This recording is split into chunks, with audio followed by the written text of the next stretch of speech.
નમસ્કાર ખેડૂત મિત્રો, સ્વાગત છે તમારું ખેડૂત ચેનલની અંદર। આજે તારીખ 13 ઓગસ્ટ 2025 ને વાર બુધવાર। આજના થરાદ માર્કેટ યાર્ડના તાજા બજાર ભાવ। તો ખેડૂત મિત્રો, આજે થરાદમાં જીરુના સૌથી ઊંચા ભાવ 3750 રૂપિયા નોંધાઈ રહ્યા છે। બે દિવસથી જીરુની બજારમાં સામાન્ય સુધારો નોંધાઈ રહ્યો છે, પરંતુ કોઈ મોટી તેજી હમણાં દેખાય તેવી શક્યતા નોંધાઈ રહી નથી। અન્ય ચણસીના ભાવમાં પણ સામાન્ય આજે તેજી જોવા મળી રહી છે। તો ચાલો આપણે જાણી લઈએ કે આજે રાયડો, જીરુ અને અજમાના ભાવ શું ચાલી રહ્યા હતા।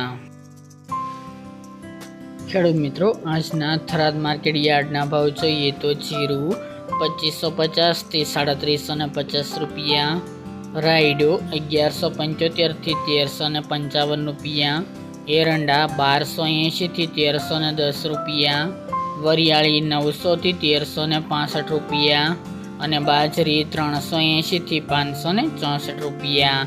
તો ખેડૂત મિત્રો, આ તાજના થરાદ માર્કેટ યાર્ડના તાજા બજાર ભાવ।